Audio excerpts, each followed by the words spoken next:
ದಾವಣಗೆರೆ ಜಿಲ್ಲೆಯ ಎಲ್ಲ ಕೆರೆಗಳಿಗೆ ನೀರು ತುಂಬಿಸುವ ಯೋಜನೆ ರೂಪಿಸಲಾಗುವುದು ಎಂದು ಜಿಲ್ಲಾ ಉಸ್ತುವಾರಿ ಸಚಿವ ಎಸ್ ಮಲ್ಲಿಕಾರ್ಜುನ್ ಹೇಳಿದರು.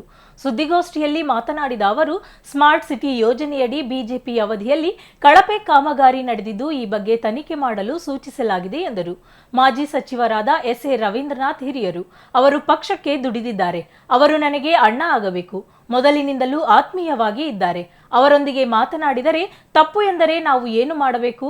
ಚುನಾವಣೆ ಸಂದರ್ಭದಲ್ಲಿ ಓಟ್ ಕೇಳಲು ಅವರ ಮನೆಗೆ ಹೋಗಿದ್ದು ಎಂದರು. ಬಿಜೆಪಿ ಅಭ್ಯರ್ಥಿ ನನಗೆ ಸಿಕ್ಕಾಗ ಟೀ ಕುಡಿಯಲು ಕರೆದಿದ್ದೆ. ಚುನಾವಣೆ ಮುಗಿದ ಮೇಲೆ ಬರ್ತೀನಿ ಎಂದಿದ್ದರು. ಬಂದಿಲ್ಲ. ಈಗ ಹೋಳಿಗೆ ಮಾಡಿ ಕರೆಯಲಿ ಹೋಗ್ತೀನಿ ಎಂದರು.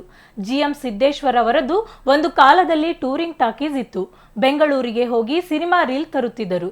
ಟಿಕೆಟ್ ಹರಿಯುತ್ತಿದ್ದರು. ಜೊತೆಗೆ ಅಡಕೆ ಮಿಕ್ಸ್ ಮಾಡಿ ಅಡಕೆ ವ್ಯಾಪಾರ ಮಾಡುತ್ತಿದ್ದರು. ಆದರೆ ಅವರ ತಂದೆ ಒಳ್ಳೆಯ ಮನುಷ್ಯರು. ಬಿಜೆಪಿಯಿಂದ ಟಿಕೆಟ್ ಪಡೆದು ಗೆದ್ದವರು. ದಾವಣಗೆರೆ ಜಿಲ್ಲೆಯಲ್ಲಿ ಸಿದ್ದೇಶ್ವರ ಅವಧಿಯಲ್ಲಿ ಯಾವ ಕೆಲಸ ನಡೆದಿಲ್ಲ. ಅವರು ಬಾಡಿಗಾರ್ಡ್ಗಳನ್ನ ಇಟ್ಟುಕೊಂಡು ಓಡಾಡುತ್ತಿದ್ದರು ಅಷ್ಟೇ ಎಂದರು. ಮಾಜಿ ಸಂಸದರು ಊರು ಉದ್ಧಾರ ಮಾಡುವುದನ್ನ ಬಿಟ್ಟು ವೈಯಕ್ತಿಕ ಅಭಿವೃದ್ಧಿಯಾಗಿದ್ದಾರೆ ಅಷ್ಟೇ ಎಂದು ಆಕ್ರೋಶ ವ್ಯಕ್ತಪಡಿಸಿದರು. ಇನ್ನು ಮಾಜಿ ಸಚಿವ ರೇಣುಕಾಚಾರ್ಯ ಪಕ್ಷ ಸೇರುವುದಾಗಿ ನಮ್ಮ ಬಳಿ ಬಂದಿದ್ದರು.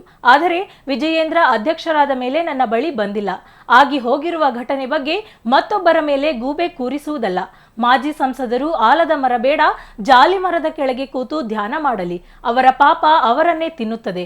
ಮೊದಲಿನಂತೆ ಮುಂದಿನ ಜನ್ಮ ಅಲ್ಲ, ಈಗ ಅವರೇ ಅನುಭವಿಸಬೇಕು ಎಂದರು. ಹೆಸರು ಕೇಳಿದ್ದೇನೆ ಅವಾಗ ಸಿದ್ದೇಶಿದು. ಅವಾಗ ಏನು ಮಾಡ್ತಿದ್ದು ಗೊತ್ತಾಯ್ತಾ? ಟೂರಿಂಗ್ ಟಾಕೀಸ್ ಇತ್ತು ಒಂದೊಂದು, ಗೊತ್ತಾಯ್ತಾ ಇಲ್ಲ? ಅದು ಬರ್ರಿ ಟೂರಿಂಗ್ ಟಾಕೀಸ್ ಇತ್ತು. ಅವಾಗ ಬೆಂಗಳೂರಿಗೆ ಹೋಗಿ ರೀಲ್ ತರೋರು. ಎಂಥ ರೀಲು? ಅವಾಗ ಹಿಂಗಿರಲಿಲ್ಲ, ಇಂಟರ್ನೆಟ್ ಕನೆಕ್ಷನ್ಸ್ ಇರಲಿಲ್ಲಲ್ಲ. ಮಂಜಣ್ಣ ಇವನು ಸೇರಿ ಪಾರ್ಟ್ನರ್ಶಿಪ್ನಾಗ ಮಾಡಿದ್ರು. ಚಿತ್ರದುರ್ಗಕ್ಕೆ ಹೋಗಿ ಅಲ್ಲಿ ಪ್ಯಾಸೆಂಜರ್ ಹಾಕ್ಯಣರು ಅಂಬಾಸಿಡರ್ ಕಾರಿಗೆ. ಯಾಕೆಂದ್ರೆ ಅಪ್ ಆ್ಯಂಡ್ ಡೌನ್ ಖರ್ಚು ಬರ್ಬೇಕಲ್ಲ, ಉಳಿಬೇಕಲ್ಲ, ಡೀಸೆಲ್ ಖರ್ಚು, ಪೆಟ್ರೋಲ್ ಖರ್ಚು. ಅದನ್ನು ಮಾಡಿ ಅಲ್ಲಿಂದ ರೀಲ್ ಹಾಕ್ಯಂದು ಬರೋರು. ಬಂದು ಟೂರಿಂಗ್ ಟಾಕೀಸ್ನಾಗ ಟಿಕೆಟ್ ಹರಿತಿದ್ವಿ ಒಂದು ಫಸ್ಟು. ಆಮ್ಯಾಗ ಅಡಿಕೆ ಮಾರಾಟ ಮಾಡ್ತಿದ್ರು. ಅದಕ್ಕೂ ಮಿಕ್ಸಿಂಗು, ಚಾಕಿ, ಕಲರ್ ಹಾಕೋದು, ಈ ಕೆಲಸ ಮಾಡೋರು. ಏನಪ್ಪ ಇವರಪ್ಪರ ಯಜಮಾನರು ಒಳ್ಳೆ ಮನುಷ್ಯ, ಸಮಾಜದ ಅಧ್ಯಕ್ಷರಾಗಿದ್ದರು. ಅಧ್ಯಕ್ಷರಾಗ್ಯಾರ ಅಂತಂದೇಳಿ ಅವಾಗ ಬಿ ಜೆ ಪಿಯಿಂದ ಟಿಕೆಟು ಕೊಟ್ಟರು, ನಿಂತರು, ಗೆದ್ದರು. ಇವಂದು ಏನೈತೆ ಎಫರ್ಟು? Nothing, zero. ಯಾವರ ಒಂದರ ಕೆಲಸಗಳಾಗ್ಯಾವ ನನ್ನ ಕಾಲದಾಗ ಆಗ್ಯಾವು. ಅಂದೇನೋ ನಿನ್ನೆ ಪೇಪರ್ನ ನೋಡಿದ್ನಪ್ಪ ಮೊನ್ನೆ, ಧೀಮಂತ ನಾಯಕ ಏನು ಕೆಲಸಗಳು. ಹಳೆ ಬಸ್ ಸ್ಟ್ಯಾಂಡ್ ನಾ ಮಾಡಿಸಿದ್ದು, ಕುಂದವಾಡಕೇರಿ ನಾನು ಮಾಡಿಸಿದ್ದು.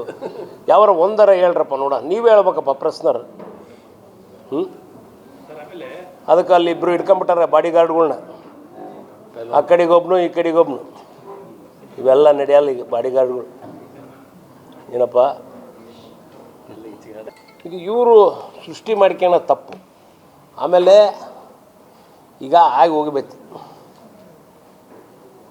ಇದು ಬಿಟ್ಟು ಸೋತವಿ ಅಂತೇಳಿ ಅವ್ರ ಮೇಲೆ ಇವ್ರ ಮೇಲೆ ಗೂಬಿ ಕುಣಿಸೋದಲ್ಲ.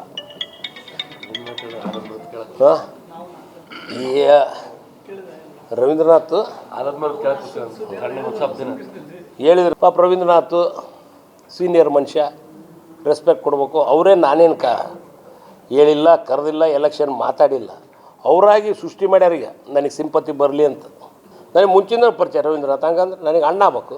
ದೊಡ್ಡರಿಗೆ ರೆಸ್ಪೆಕ್ಟ್ ಕೊಟ್ಟು ಮಾಡಿಲ್ಲ. ಯಾಕಂದ್ರೆ ರವೀಂದ್ರನಾಥ್ ನಾನು ನೋಡ್ದಂಗೆ ನಾವಿನ್ನೂ ಹೈಸ್ಕೂಲ್ನಾಗಿದ್ದಾಗ ಆರ್ಗನೈಸ್ ಮಾಡ್ಯಾರ. ಯಾವುದೋ ಪಾರ್ಟಿಗೋಸ್ಕರ ಜೀವನೇ ಮುಡುಪಾಗಿಟ್ಟಾರ ಅಂದ್ರೆ ತಪ್ಪಾಗಲ್ಲ. ಯಾಕಪ್ಪ ಅಂದ್ರೆ ಅವಾಗ ನೋಡ್ದಂಗೆ ಅವರು ಈ ಕಿಣಿ, ಆಮೇಲೆ ಶಂಕರನಾರಾಯಣ, ಆಮ್ಯಾಗ Somanath, B J P Somanath ಅಂತಿದ್ವಿ ನಾವು. ಆಮ್ಯಾಗ ತಾರಾನಾಥ್ ಸಾಕ್ರೆ, ಇವರು ಒಂದು 8 ಜನ ಎಲ್ಲ ಸರ್ಕಲ್ಗಳಾಗೆ ಸಾಯಂಕಾಲ 5:30 6 ಗಂಟೆಗೆ ಕೂತ್ಕೊಳ್ಳೋರು. ಕೂತ್ಕೊಂಡ್ಬಿಟ್ಟು ಒಂದು ದಿವ್ಸಕ್ಕೆ ವಾರದ ಪ್ಲ್ಯಾನ್ ಹಾಕೋರು. ಹಳೆ ಊರಿನಾಗ, ಹೊಸ ಊರಾಗ, ಎಲ್ಲ ಕಡೆಗೂ ಮಾಡಿ. ಅವಾಗ ಇವರೆಲ್ಲ ಎಲ್ಲಿದ್ರು ಅವಾಗ? ಅಲ್ಲಪ್ಪ, ಓಟ್ ಕೇಳಕ್ಕೆ ಹೋಗ್ಬಾರ್ದ? ಅವತ್ತು ನನಗೆ ಸಿಕ್ಕರು ಎಲೆಕ್ಷನ್ ದಿವಸನೇ. ಎದುರಿಗೆ ಸಿಕ್ತು ಕಾರ್.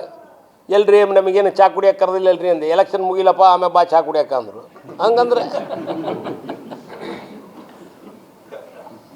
ಮಾತಾಡ್ಸ್ಲೂಬಾರ್ದ ಇವ್ರು ಹೋಗಿಲ್ಲಪ್ಪ ಇನ್ನು ಹೋಗಿಲ್ಲ, ಕರೆಲ್ಲ ಹೋಗಿಲ್ಲ.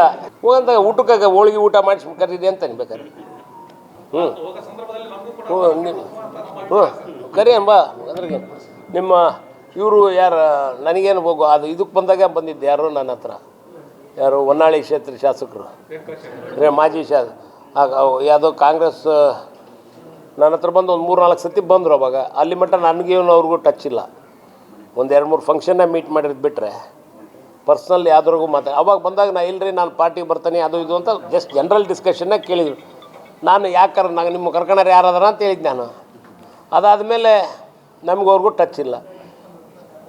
ಅದು ಯಾರು ಇವರು ಯಡಿಯೂರಪ್ಪನವ್ರ ಮಗ ವಿಜಯೇಂದ್ರ ಇದಾಗಿದ್ದ ಕೂಡಲೇ ಪಾರ್ಟಿ ಪ್ರೆಸಿಡೆಂಟ್ ಆಗಿದ್ದ ಕೂಡಲೇ ಆವತ್ತಿಂದ ಬಂದೇ ಇಲ್ಲ, ನನ್ನ ಹತ್ರ ಬಂದಿಲ್ಲ. ಅವ್ರ ಪಾಡಿಗೆ ಅವರು, ನಮ್ಮ ಪಾಡಿಗೆ ನಾವು ಎಲೆಕ್ಷನ್ ಮಾಡಿದ್ವಿ. ಈಗ ಇವರು ಸೃಷ್ಟಿ ಮಾಡ್ಕೊಳ್ಳೋ ತಪ್ಪು. ಆಮೇಲೆ ಈಗ ಆಗಿ ಹೋಗಬೇಕು. ಇದು ಬಿಟ್ಟು ಸೋತವಿ ಅಂತೇಳಿ ಅವ್ರ ಮೇಲೆ ಇವ್ರ ಮೇಲೆ ಗೂಬಿ ಕುಣಿಸೋದಲ್ಲ. ಹಾಂ, ಈ ರವೀಂದ್ರನಾಥ್ ಹೇಳಿದ್ರು ಎಲ್ಲ ಕಡೆ ಮಾಡಸಂತಡಿಯೋ ಇನ್ನು ಬಂದು ಇನ್ನೂ ಹಾಂ 22 ಕೆರೆದು ಅಲ್ಲ ಹೋಗ್ತಾ ಇಲ್ಲ ಅಂತಲ್ಲ, ಹೇಳ್ತೀನಿ ಕೇಳ್ರಿ. ಪ್ರೆಷರ್ ಲೈನು ಹೊಡ್ಕೊಂತ ಆಯ್ತದ, ಅದಕ್ಕೆ ನಾನು ಲೈನ್ನೇ ಚೇಂಜ್ ಮಾಡ್ರಪ್ಪ ಅಂತ ಹೇಳಿದ್ದೀನಿ. ಹೊಸ ಪೈಪ್ಲೈನ್ ಮಾಡೋಕ್ಕೆ ಭಾಳ ಖರ್ಚು ಬರ್ತೈತಿ, ಸ್ಟೇಜ್ ಮ್ಯಾನರ್ನಾಗ ಮಾಡಿರಿ. ಈಗಿರೋ ಪೈಪ್ಲೈನ್ನಾಗ ಬೇಕಾದ್ರೆ ನೀವು MS ಬದಲಿ ಕ್ಯಾಸ್ಟ್ ಐರನ್ ಹಾಕ್ರಿ ಅಂತ ಹೇಳಿದ್ದೀನಿ. ಅದಕ್ಕೊಂದು 18 ಕೋಟಿ ಏನೋ ಕೊಟ್ಟಿಲ್ಲ ಅವರು, ಯಾರಿಗೆ ಓಲ್ಡ್ ಕಾಂಟ್ರಾಕ್ಟ್ರಿಗೆ. ಅದೊಂದು 18 ಕೋಟಿ ಇದೆ ಅಮೌಂಟು. ಅದ್ರ ಜೊತೆಗೆ ಮತ್ತೆ ಇನ್ನೊಂದು ಸ್ವಲ್ಪ ಸರ್ಕಾರದಿಂದ ಹಣ ಕೊಡಿಸಿ ಒಂದು ಮ್ಯಾಕ್ಸಿಮಮ್ ಒಂದು ಪ್ರೆಷರ್ ಲೈನ್ಗಳನ್ನ ಚೇಂಜ್ ಮಾಡಬೇಕು ಅಂತ ಒಂದು ಎಸ್ಟಿಮೇಟ್ ಮಾಡ್ರಪ್ಪ ಅಂತ ಹೇಳಿದ್ದೀನಿ. ಅದೊಂದು ಆತಪ್ಪ ಅಂದರೆ ಚೆನ್ನಾಗಿ ಆಗ್ತೈತಿ. ನೆಕ್ಸ್ಟ್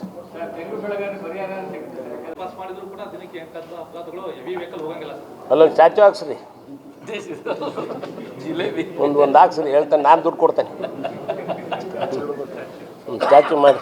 ಈಗ ಅದಕ್ಕೆ ನೋಡಿರಿ, ನಾನು ಮೊನ್ನೆ ಬಂದಿದ್ದ ಕೂಡಲೇ ಅದು ನೋಡ್ಲಾರ್ದಲ್ಲೇ ಅಶೋಕ ಥಿಯೇಟ್ರ್ ಮುಂದ್ಗಡಿದು ಅದಕ್ಕೆ ಪ್ಯಾರಲಲ್ ರೋಡ್ ಮಾಡೋಣ. ಈಗ MP ನಮ್ಮ ಕ್ಯಾಂಡಿಡೇಟೇ ಅದಾರ. ಪ್ಯಾರಲಲ್ ರೋಡ್ ಸೀದಾ ಇಲ್ಲಿಂದ ಹಿಡಿದು ಬೀಟರ್ ಮಿಲ್ ಪಕ್ಕದಾಗೆ ಈಗೇನಿತ್ತು ಪುಷ್ಪಾಂಜಲಿ ಥಿಯೇಟ್ರ್ ಐತಲ್ಲ, ಸೇಮ್ ಟೈಪ್ ಈ ಕಡೆಗೆ ಪ್ಯಾರಲಲ್ ರೋಡ್ ಮಾಡಿ ಸೀದಾ ಅಂಡರ್ ಬ್ರಿಡ್ಜ್ ತನಕ. ಮತ್ತು ಅದಕ್ಕಿಂತ ಮುಂಚೆ ಇನ್ನೊಂದು ಅಂಡರ್ ಪಾಸ್, ಒಂದು ಇನ್ಲೆಟ್ಟು ಒಂದು ಔಟ್ಲೆಟ್ ಮಾಡಿದರೆ 100% ಸಾಲ್ವ್ ಆಗಲ್ಲ, ಒಂದು 50-60% ಈಗ ಇರೋದಕ್ಕಿಂತ ಉತ್ತಮ ಆಕತಿ. ಪ್ಯಾರಲಲ್ ರೋಡ್ ಮಾಡಿದ್ರಂತೂ ಸಾಲ್ವ್ ಆಕತಿ. ಇಂಥ ಯೋಚನೆ ಮಾಡ್ರಪ್ಪ ಅಂದರೆ ಅದು ಬಿಟ್ಟು ನಾವು ಅದೇನಂತಾರಲ್ಲ, ಬರೀ ಸ್ವಂತ ಜಮೀನು ತಗೊಂಡೆ. ಇದು ಇಂಡಸ್ಟ್ರಿಯಲ್ ಪಾರ್ಕ್ ಇದ್ದದ್ದು 3.5 ಲಕ್ಷಕ್ಕೆ ಜಮೀನು ತಗೊಂಡು ಕಾಲೇಜ್ ಕಟ್ಟಿದೆ, ಗುಟ್ಕಾ ಮಾಡಿದೆ. ಯಾವಾರ ಹೇಳ್ರಪ್ಪ, ನೀವು ಹೇಳ್ಬೇಕಪ್ಪ ಅದನ್ನು ಪ್ರಶ್ನರು. ಇಂಥವು ಮಾಡಿ ಊರನ್ನ ಉದ್ಧಾರ ಮಾಡಲಿ. ಅದು ಬಿಟ್ಟು ಹಿಂಗೆ ಅದನ್ನು ಮಾಡೀನಿ ಇದನ್ನು ಮಾಡೀನಿ ಮಾಡಿದ್ರು ಒಳ್ಳೇದು, ಸಂತೋಷ. ನಾನು ಸನ್ಮಾನ ಮಾಡ್ತಾನೆ ಬೇಕಾರೆ. ಮಾಡೇ ಇಲ್ಲ, ಸುಮ್ಮನೆ ಇವ್ರು ಮಾಡಿದ್ರೆ ನಾ ಮಾಡೀನಿ ಅಂದರೆ ಪಾಪ ರವೀಂದ್ರನಾಥ್ ಸೀನಿಯರ್ ಮನುಷ್ಯ, ರೆಸ್ಪೆಕ್ಟ್ ಕೊಡಬೇಕು. ಅವರೇ ನಾನೇನು ಹೇಳಿಲ್ಲ, ಕರೆದಿಲ್ಲ, ಎಲೆಕ್ಷನ್ ಮಾತಾಡಿಲ್ಲ. ಅವರಾಗಿ ಸೃಷ್ಟಿ ಮಾಡ್ಯಾರೀಗ ನನಗೆ ಸಿಂಪತಿ ಬರಲಿ ಅಂತ. ನನಗೆ ಮುಂಚಿನ ಪರಿಚಯ ರವೀಂದ್ರನಾಥ್. ಹಂಗಂದ್ರೆ ನನಗೆ ಅಣ್ಣ ಆಗ್ಬೇಕು.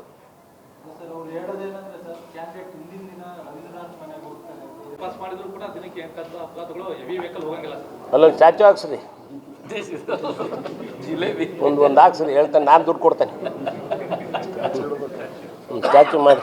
ಈಗ ಅದಕ್ಕೆ ನೋಡಿರಿ, ನಾನು ಮೊನ್ನೆ ಬಂದಿದ್ದ ಕೂಡಲೇ ಅದು ನೋಡ್ಲಾರ್ದಲ್ಲೇ ಅಶೋಕ ಥಿಯೇಟ್ರ್ ಮುಂದ್ಗಡಿದು ಅದಕ್ಕೆ ಪ್ಯಾರಲಲ್ ರೋಡ್ ಮಾಡೋಣ. ಈಗ MP ನಮ್ಮ ಕ್ಯಾಂಡಿಡೇಟೇ ಅದಾರ. ಪ್ಯಾರಲಲ್ ರೋಡ್ ಸೀದಾ ಇಲ್ಲಿಂದ ಹಿಡಿದು ಬೀಟರ್ ಮಿಲ್ ಪಕ್ಕದಾಗೆ ಈಗೇನಿತ್ತು ಪುಷ್ಪಾಂಜಲಿ ಥಿಯೇಟ್ರ್ ಐತಲ್ಲ, ಸೇಮ್ ಟೈಪ್ ಈ ಕಡೆಗೆ ಪ್ಯಾರಲಲ್ ರೋಡ್ ಮಾಡಿ ಸೀದಾ ಅಂಡರ್ ಬ್ರಿಡ್ಜ್ ತನಕ. ಮತ್ತು ಅದಕ್ಕಿಂತ ಮುಂಚೆ ಇನ್ನೊಂದು ಅಂಡರ್ ಪಾಸ್, ಒಂದು ಇನ್ಲೆಟ್ಟು ಒಂದು ಔಟ್ಲೆಟ್ ಮಾಡಿದರೆ 100% ಸಾಲ್ವ್ ಆಗಲ್ಲ, ಒಂದು 50-60% ಈಗ ಇರೋದಕ್ಕಿಂತ ಉತ್ತಮ ಆಕತಿ. ಪ್ಯಾರಲಲ್ ರೋಡ್ ಮಾಡಿದ್ರಂತೂ ಸಾಲ್ವ್ ಆಕತಿ. ಇಂಥ ಯೋಚನೆ ಮಾಡ್ರಪ್ಪ ಅಂದರೆ ಅದು ಬಿಟ್ಟು ನಾವು ಅದೇನಂತಾರಲ್ಲ, ಬರೀ ಸ್ವಂತ ಜಮೀನು ತಗೊಂಡೆ ಇದು ಇಂಡಸ್ಟ್ರಿಯಲ್ ಪಾರ್ಕ್ ಇದ್ದದ್ದು 3.5 ಲಕ್ಷಕ್ಕೆ ಜಮೀನು ತಗೊಂಡು ಕಾಲೇಜ್ ಕಟ್ಟಿದೆ, ಗುಟ್ಕಾ ಮಾಡಿದೆ. ಯಾವಾರ ಹೇಳ್ರಪ್ಪ, ನೀವು ಹೇಳ್ಬೇಕಪ್ಪ ಅದನ್ನು ಪ್ರಶ್ನರು. ಇಂಥವು ಮಾಡಿ ಊರನ್ನ ಉದ್ಧಾರ ಮಾಡಲಿ. ಅದು ಬಿಟ್ಟು ಹಿಂಗೆ ಅದನ್ನು ಮಾಡೀನಿ ಇದನ್ನು ಮಾಡೀನಿ ಮಾಡಿದ್ರು ಒಳ್ಳೆಯದು, ಸಂತೋಷ. ನಾನು ಸನ್ಮಾನ ಮಾಡ್ತಾನೆ ಬೇಕಾದ್ರೆ. ಮಾಡೇ ಇಲ್ಲ, ಸುಮ್ಮನೆ ಇವ್ರು ಮಾಡಿದ್ರೆ ನಾ ಮಾಡೀನಿ ಅಂದರೆ ನೋಡು, ಅವ್ರವರು ಪಾರ್ಟಿ ವಿಚಾರ, ನಾನು ಮಾತಾಡಬಾರ್ದು. ಬಟ್ ಏನು ಹೇಳಿರೋದು, ಈಗ ತಂದೆರಾದ್ರೆ ಹೇಳಿರೋದು ಅದನ್ನೇ. ಮೂರ್ಖದ ನೀವು ಆಲದ ಮರದ ಒಂದು ಸ್ವಲ್ಪ ನೆಮ್ಮದಿಯಾಗಿ ಕುತ್ಕೊಂಡು ಧ್ಯಾನ ಮಾಡಲಿ ಅಂದಿದ್ರು. ನಾನಾಗಿದ್ದೆ ಜಾಲಿ ಮರದ ಕೆಳಗೆ ಕುಂದಿರ್ಸಿದ್ದೆ ಅಂದೆ. ಹಾಂ, ಯಾಕಂದರೆ ಅಲ್ಲಿ ಅವ್ರ ತಮ್ಮನ ಒಳಗೆ ಹಾಕಿದ್ರಲ್ಲ ಅವ ಮೈನಿಂಗ್ನಾಗೆ, ಅಲ್ಲಿ ಮೈನಿಂಗ್ನಾಗ ಬೆಳೆಯೋದೇ ಜಾಲಿ ಮರಗಳಲ್ಲಿ, ಬೇರೆ ಮರಗಳು ಯಾವ ಇರಲ್ಲ.